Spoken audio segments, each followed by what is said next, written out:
Hello दोस्तों, कैसे हैं आप लोग। एक बार फिर से आप सभी का स्वागत करता हूं आपके अपने फेवरेट यूट्यूब चैनल लक्ष्य अकेडमी पर। डियर स्टूडेंट्स, आप लोगों के लिए आज एक नया वीडियो लाया जा रहा है। एक नया टॉपिक है। टॉपिक का नाम है DNA replication, class 12th biology का ये लेक्चर है और इस लेक्चर को बहुत ही अच्छे तरीके से आपको समझाने वाला हूं। बस आपको थोड़ा सा पेशेंस रखना है और वीडियो को शुरू से लास्ट तक ज़रूर देखना है। उससे पहले आप हमारे वीडियो को लाइक कर दीजिए और यदि चैनल पर नए आए हैं तो चैनल को सब्सक्राइब जरूर कर लीजिए। तो चलिए इस टॉपिक को शुरू करते हैं और देखते हैं कि डीएनए रेप्लिकेशन होता क्या है। तो सबसे पहले हम इसके इंट्रोडक्शन की बात करते हैं कि व्हाट इज़ डीएनए रेप्लिकेशन, यानी डीएनए प्रतिकृति से आप क्या समझते हैं। अब देखिए, यहाँ पर रेप्लिकेशन जो शब्द है, प्रतिकृति जो शब्द है, तो इसे आम भाषा में हम लोग क्या बोलते हैं, क्या समझते हैं, तो फोटोकॉपी। प्रतिकृति की अगर हम बात करें तो इसका मतलब क्या होता है, फोटोकॉपी होता है। अब फोटोकॉपी यानी जीरोक्स पेपर, जैसे कि हम लोग मार्केट में जाते हैं और हमारे पास एक पेपर होता है, उस पर जितने भी शब्द छपे होते हैं, तो जब उसका एक फ़ोटोकॉपी हम लोग निकालते हैं तो वो शब्द बिल्कुल दूसरे पेपर पर आ जाते हैं। ये दोनों एक दूसरे के बिल्कुल 100% समान होते हैं। अगर हम बात करें तो हम लोग क्लास 12th बायोलॉजी में ही एक चैप्टर था जिसमें हम लोगों ने एसेक्सुअल रिप्रोडक्शन यानी अलैंगिक प्रजनन पढ़ा था। वहाँ पर भी मैंने आपको बताया था कि दो जीव जो एसेक्सुअल रिप्रोडक्शन अलैंगिक प्रजनन से जो उत्पन्न हो रहे हैं वो एक दूसरे के फोटोकॉपी होते हैं। उनके लिए जो नाम का इस्तेमाल होता था तो क्लोन होता था। यहाँ पर वैसी कोई बात नहीं है। यहाँ पर हमें बस ये समझना है कि डीएनए रेप्लिकेशन एक दूसरे का क्या होता है कि एक डीएनए एक दूसरे डीएनए को क्या करता है कि बनाता है। लेकिन यहाँ पर जो फोटोकॉपी की बात हो रही है तो वो किस संदर्भ में हो रही है उसकी हम लोग बात करते हैं। तो चलिए समझते हैं। एक यहाँ पर मैं आपको एक स्ट्रैंड दिखाता हूँ, उससे देखिए यहाँ पर। तो यहाँ पर देखिए, तो असल में डीएनए रेप्लिकेशन क्या है। तो डीएनए रेप्लिकेशन का मतलब है कि डीएनए से क्या बनना, डीएनए बनना। डीएनए से डीएनए बनने की जो प्रक्रिया होती है, एक डीएनए से दूसरी डीएनए बनने की जो प्रक्रिया होती है, उसे ही डीएनए रेप्लिकेशन यानी डीएनए प्रतिकृति कहते हैं। ठीक है, तो ये बात आपको समझ में आ जाना चाहिए। इससे पहले एक छोटा सा कॉन्सेप्ट मैं आपको और बता देना चाहता हूँ। एक सिद्धांत होता है जिसको हम लोग सेंट्रल डोग्मा कहते हैं। इस सिद्धांत को सेंट्रल डोग्मा सिद्धांत से जाना जाता है। सेंट्रल डोग्मा सिद्धांत किस वैज्ञानिक के द्वारा दिया गया था, तो ये दिया गया था फ्रांसिस क्रिक के द्वारा। ये जो सिद्धांत है ये फ्रांसिस क्रिक के द्वारा दिया गया था। और इस सिद्धांत में ये क्या कहा गया था, इसमें कहा गया था कि एक आनुवांशिक पदार्थ की में जो सूचनाएं होती है, आनुवांशिक पदार्थ में जो इन्फॉर्मेशन होते हैं उनका बहाव किस तरह से होता है। ठीक है, कैसे जो है वो सूचना एक जगह से दूसरी जगह तक जाते हैं, तो उसके बहाव को, यानी ये जो सेंट्रल डोग्मा है ये क्या है, तो हम बोलेंगे आनुवांशिक सूचनाओं का बहाव, आनुवांशिक सूचनाओं का बहाव, यानी कि flow of genetic information, genetic material, आनुवांशिक पदार्थ में जो सूचनाएं होती है उसका फ्लो किस तरह से होता है, उसका प्रवाह किस तरह से होता है, उसको बताने के लिए फ्रांसिस क्रिक ने एक सिद्धांत दिया जिसको सेंट्रल डोग्मा कहा गया। आनुवांशिक विज्ञान की एक थ्योरी कहा गया जिसे हम लोग सेंट्रल डोग्मा के नाम से जानते हैं। ठीक है, तो आणविक जीव विज्ञान का ये मूल सिद्धांत है। इसे हम लोग कहते हैं कि आणविक जीव विज्ञान का,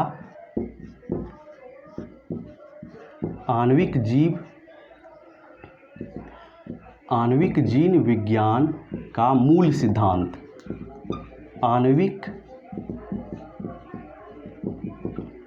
आणविक जीव विज्ञान का मूल सिद्धांत है ना, मॉलिक्यूलर बायोलॉजी के जो मेन प्रिंसिपल हैं, सिद्धांत हैं, उसे हम लोग सेंट्रल डोग्मा कहते हैं जो फ्रांसिस क्रिक के द्वारा दिया गया। इसके अनुसार क्या है, तो इसमें आनुवांशिक सूचनाओं का बहाव होता है। किस तरह से होता है, तो ज़रा सा देखेंगे कि जो डीएनए है, तो एक डीएनए से दूसरे डीएनए बनने की प्रक्रिया होती है। एक डीएनए में जो सूचना है वो अपनी सूचनाओं की मदद से एक और डीएनए को उत्पन्न कर सकता है।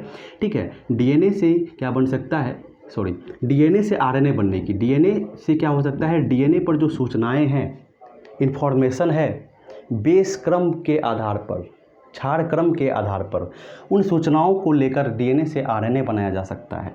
फिर आरएनए में जो सूचनाएं हैं उस आरएनए से प्रोटीन बनाया जा सकता है। ठीक है, तो ये तो एक बात हो गई। उसके बाद इसी डीएनए से दूसरे डीएनए भी बनाया जा सकता है। एक डीएनए से इस पर जो सूचनाएं हैं उन सूचनाओं को फोटोकॉपी करके इस डीएनए से डीएनए ही बनाया जा सकता है, ये भी हो सकता है। फिर आरएनए से भी डीएनए बन सकता है, ये भी संभावना होती है। तो ये जो फ्लो है डीएनए से आरएनए, आरएनए से प्रोटीन बनना, आरएनए से डीएनए बनना, डीएनए से डीएनए बनना, इन सभी चीज़ों को मिलाकर हम कहते हैं कि ये सेंट्रल डोग्मा है, ये आनुवांशिक सूचनाओं का बहाव है। तो आनुवांशिक सूचनाओं का बहाव किस तरह से होता है, फ्लो किस तरह से होता है? तो डीएनए पर जो भी सूचनाएं हैं वो आरएनए के पास जाता है, आरएनए पर जो सूचनाएं हैं उससे प्रोटीन बनते हैं, डीएनए पर जो सूचनाएं हैं उससे डीएनए भी बन सकता है। तो हम जो यहाँ पर बात कर रहे हैं वो डीएनए रेप्लिकेशन के बारे में बात कर रहे हैं, डीएनए से डीएनए बनने की प्रक्रिया के बारे में बात कर रहे हैं, ठीक है। तो आणविक जीव विज्ञान का जो मूल सिद्धांत है सेंट्रल डोग्मा फ्रांसिस क्रिक के द्वारा दिया गया था, जिसमें आनुवांशिक सूचनाओं के बहाव के बारे में जानकारी दी गई थी, ठीक है बच्चों। तो इतनी बात हमें समझ में आ जाती है। तो चलिए अब हम आगे की बात करते हैं। प्रतिकृति के बारे में मैंने आपको पहले ही बताया। रेप्लिकेशन का मतलब होता है कि एक दूसरे का बिल्कुल फोटोकॉपी।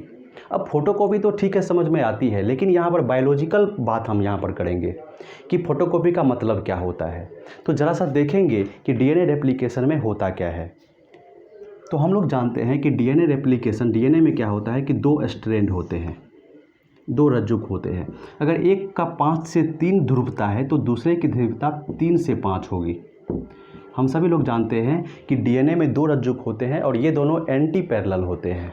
इसकी ध्रुवता क्या होती है, एक का अगर 5 से 3 है तो दूसरे का 3 से 5 होगा, ठीक है। और इसके बीच में क्या होता है, इस पर बहुत सारे क्षार होते हैं।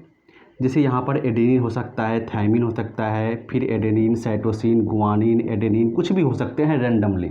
उसी तरह हम जानते हैं कि यहाँ पर क्या होता है, बेस पेयरिंग होता है, यानी ये फिक्स होता है कि यहाँ पर जो क्षार है उसके सामने में कौन सा क्षार आने वाला है। अगर यहाँ एडेनिन है तो यहाँ थायमिन आने वाला है, यहाँ थायमिन है तो यहाँ एडेनिन, एडेनिन है तो थायमिन, साइटोसिन के सामने गुआनिन, गुआनिन के सामने साइटोसिन, एडेनिन के सामने थायमिन। ये सब जानकारी हमें पहले से है। उसके बाद ये दोनों ही बेस मिलकर बेस पेयर बनाते हैं, दोनों ही क्षार मिलकर क्षार युग्म बनाते हैं, आपस में जुड़े रहते हैं डबल हाइड्रोजन बॉन्ड से। एडेनिन और थायमिन के बीच में डबल हाइड्रोजन बॉन्ड होते हैं और साइटोसिन और गुआनिन के बीच में ट्रिपल हाइड्रोजन बॉन्ड होता है।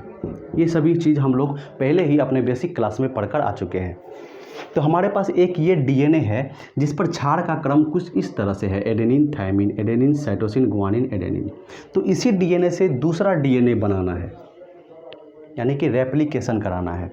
तो एक नया डीएनए बनेगा, एक नया डीएनए बनेगा और उस डीएनए का जो क्षार क्रम होगा वो बिल्कुल ऐसा ही होगा। समझ में आ गई बात? तो कुछ इस तरह से होगा। देखिए पहले तो क्या होगा कि ये 5 से 3 प्राइम जो ये जो रज्जुक है ये अलग हो जाएंगे, ठीक है। ये 5 to 3 और ये कौन सा है 3 to 5, 3 to 5, ये दोनों पहले अलग हो जाएंगे। कैसे अलग होंगे? तो ये हाइड्रोजन बॉन्ड टूटेंगे, इसकी जो भी प्रक्रिया है वो हम आगे देखने वाले हैं।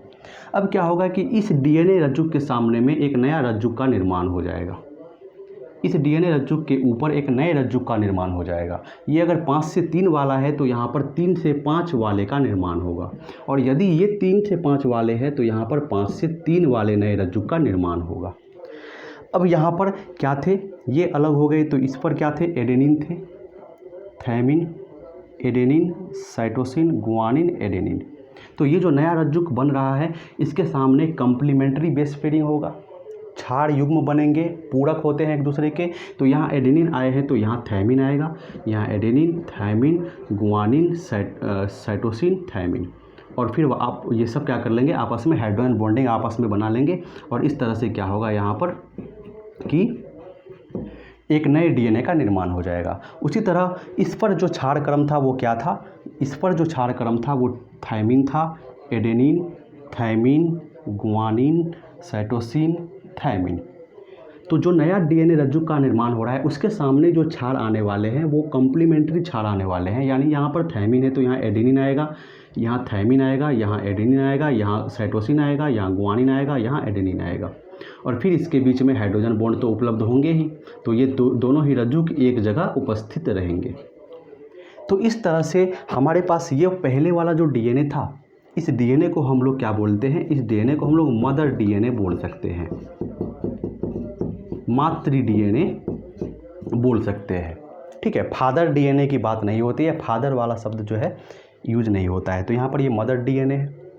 अब देखो कि इस डीएनए में जो मदर डीएनए था, तो इसमें ये एक स्ट्रैंड और ये एक स्ट्रैंड, ये दोनों ही रज्जुक किस चीज़ का काम कर रहे हैं? तो ये टेम्पलेट का काम कर रहे हैं, है ना। इसमें ये जो स्ट्रैंड है इसको हम लोग टेम्पलेट स्ट्रैंड बोलेंगे, और इसमें ये जो स्ट्रैंड है इसको हम लोग टेम्पलेट स्ट्रैंड बोलेंगे, ठीक है। और ये दोनों जो स्ट्रैंड हैं जो नए नए बने हैं, ये क्या है? ये नए रज्जुक हैं। ये नए रज्जुक है जिनका निर्माण हुआ है आफ्टर डीएनए रेप्लिकेशन, डीएनए प्रतिकृति के बाद। समझ में आ गई बात? तो यहाँ पर टेम्पलेट डीएनए की हम बात करते हैं कि टेम्पलेट डीएनए क्या होता है। टेम्पलेट डीएनए का वह भाग होता है, वह रज्जुक होता है जो नए रज्जुक के निर्माण को केंद्रित करता है ना। जो नया रज्जुक बनेगा वो टेम्पलेट डीएनए पर जो छाड़ है उसे देखकर ही नया रज्जुक का निर्माण होगा। तो यहाँ पर ये दोनों ही स्ट्रैंड है ना, ये 5 से 3 और 3 से 5, ये दोनों वाले स्ट्रैंड जो हैं वो किस चीज़ का काम कर रहे हैं? वो टेम्पलेट स्ट्रैंड का काम कर रहे हैं। और उसके ऊपर क्या हो रहा है कि नया जो है वो स्ट्रैंड बन रहा है, ठीक है। तो यहाँ पर ये वाले क्या कहलाएंगे? टेम्पलेट डीएनए कहलाएंगे, और ये वाले क्या कहलाएंगे? तो ये नए रज्जुक कहलाएंगे। इसको हम लोग डॉटर डीएनए भी बोल सकते हैं। जो नए डीएनए बन रहे हैं इसको हम लोग डॉटर डीएनए भी बोल सकते हैं। समझ में आ गई बात? तो उसके बाद देखिए, तो यहाँ पर क्या हो रही है कि टेम्पलेट डीएनए के ऊपर एक रज्जुक के ऊपर नए रज्जुक का निर्माण हो रहा है, नए स्ट्रैंड का निर्माण हो रहा है। तो जो नए रज्जुक बन रहे हैं वो डॉटर डीएनए है, और जिसके ऊपर बन रहे हैं वो टेम्पलेट स्ट्रैंड यानी टेम्पलेट रज्जुक हैं, और जिससे बने हैं वो मदर डीएनए है। समझ में आ गई बात? बिल्कुल ही जो है ये साधारण एक बहुत ही आसान सी बात है। अब देखिए कि ये जो डीएनए रेप्लिकेशन का ये जो योजना है, ये जो तरीका है, इसे कौन सा योजना कहा जाता है? इसे सेमी कंजर्वेटिव यानी अर्ध संरक्षी योजना कहते हैं। इसे हम लोग क्या कहते हैं? इसे अर्ध संरक्षी योजना कहा जाता है। Semi conservative method, DNA replication का ये सेमी कंजर्वेटिव मेथड है। ऐसा क्यों? तो जरा सा इसे देख लेते हैं। इसे हम लोग सेमी कंजर्वेटिव कहते हैं। तो डीएनए रेप्लिकेशन जो है उसका एक खासियत, एक गुण है कि ये इसकी जो योजना है वो सेमी कंजर्वेटिव है। सेमी कंजर्वेटिव कहने का मतलब यहाँ पर 2 रज्जुक यहाँ भी बन गए, एक ये डीएनए बन गया, एक ये डीएनए बन गया, यानी एक डीएनए से कितने डीएनए बन गए? 2 डीएनए बन गए, ठीक है। जैसे एक सेल से 2 सेल बन जाते हैं, उसी तरह से एक डीएनए से 2 डीएनए बन गए। ये दोनों ही डीएनए, ये भी डीएनए और ये भी डीएनए, ये दोनों डीएनए डॉटर डीएनए है, और ये मदर डीएनए है। इस दोनों ही डॉटर डीएनए में एक स्ट्रैंड जो है, दोनों का एक एक स्ट्रैंड वो टेम्पलेट डीएनए है, और एक एक स्ट्रैंड नया बना है। समझ में आ गई बात? अब देखो यहाँ पर कि एक पुराना वाला ही है, इस डीएनए में एक स्ट्रैंड पुराना वाला ही है और एक नया वाला है। तो एक पुराना एक नया, तो इसका मतलब है कि इसीलिए इसको नाम दिया गया सेमी। सेमी मतलब होता है आधा, आधा नया आधा पुराना, इसीलिए इसे सेमी कंजर्वेटिव यानी अर्ध संरक्षणी योजना कहा जाता है डीएनए रेप्लिकेशन के इस तरीके को, इस मेथड को। तो आई होप कि आपको यहाँ से अच्छे तरीके से बिल्कुल समझ में आ गई होगी, ठीक है। तो इसे ही हम लोग कहते हैं डीएनए रेप्लिकेशन। तो डीएनए रेप्लिकेशन में एक डीएनए का 2 डीएनए यहाँ पर फोटोकॉपी बन रहा है। फोटोकॉपी किस मायने में बन रहा है? तो डीएनए के क्षार क्रम में। तो जब आप क्षार क्रम देखेंगे तो जो क्षार क्रम इस डीएनए पर है वही क्षार क्रम यहाँ पर भी है, वही क्षार क्रम यहाँ पर भी है, उसमें किसी भी तरह का अंतर आपको नहीं नजर आएगा। तो इसीलिए हम बार बार कह रहे थे कि डीएनए रेप्लिकेशन का साधारण सा मतलब है फोटोकॉपी, ठीक है। आपको समझ में आ गया होगा कि डीएनए रेप्लिकेशन होता क्या है।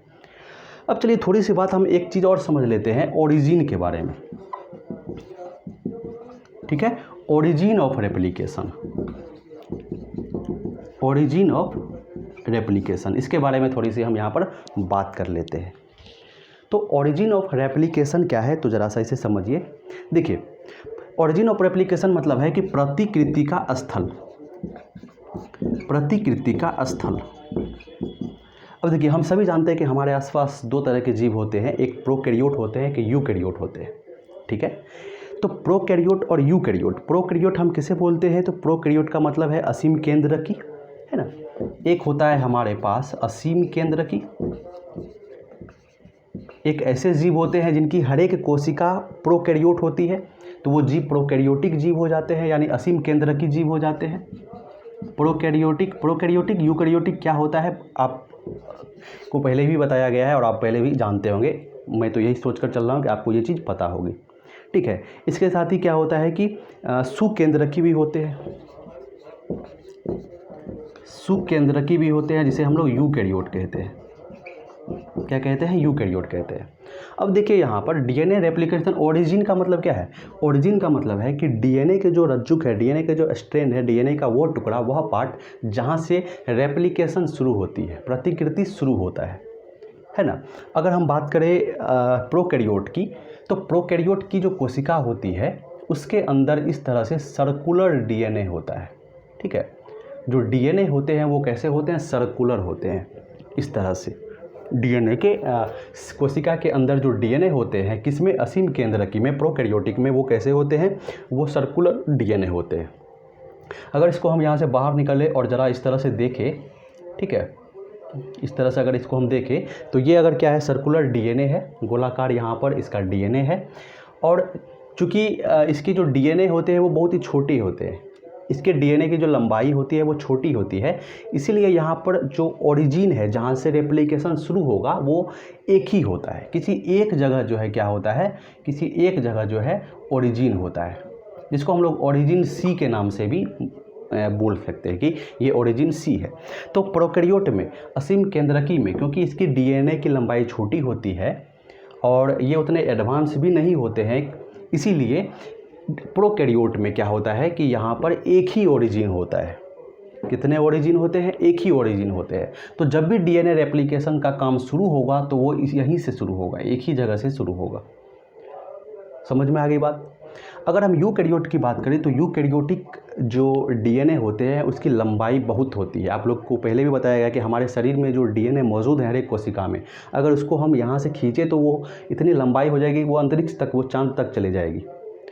तो सुकेंद्रकी का जो डीएनए की जो लंबाई होती है वो बहुत अधिक होती है, इसीलिए यहाँ पर इसके यूकैरियोटिक की जो डीएनए है उसमें एक ओरिजिन नहीं होते हैं, उसमें एक से अधिक ओरिजिन होते हैं। तो ये याद रखना है, एक से अधिक ओरिजिन, एक से अधिक ओरिजिन होते हैं। किसमें? यूकैरियोटिक में। और प्रोकैरियोटिक में, असीम केंद्रकी में, एक ही ओरिजिन होते हैं। तो यहाँ पर कहने का मतलब कि यूकैरियोट में जो डीएनए रेप्लिकेशन होगा वो बड़ा ही तेज़ होगा और बहुत ही जल्दी संपन्न होगा, क्योंकि बहुत अलग अलग जगह ओरिजिन है, तो बहुत जगह क्या होंगे कि अलग अलग जगह से रेप्लिकेशन हो रहा होगा, तो बड़ा तेज़ी से रेप्लिकेशन होगा। समझ रहे हैं? अगर हम बात करें तो ये एक डीएनए है हमारे पास और ये एक डीएनए है हमारे पास। ये अगर हमारे पास प्रोकैरियोटिक डीएनए है, प्रोकैरियोट का डीएनए है, तो उसमें एक ही ओरिजिन होगा, कहीं यहाँ मान के चलो कि ओरिजिन है, तो डीएनए रेप्लिकेशन का काम यहीं से शुरू होगा और यहाँ से आगे बढ़ता जाएगा, ठीक है। और यदि प्रोकैरियोटिक है तो उसमें सिर्फ एक ओरिजिन नहीं है, उसमें बहुत सारे ओरिजिन हैं।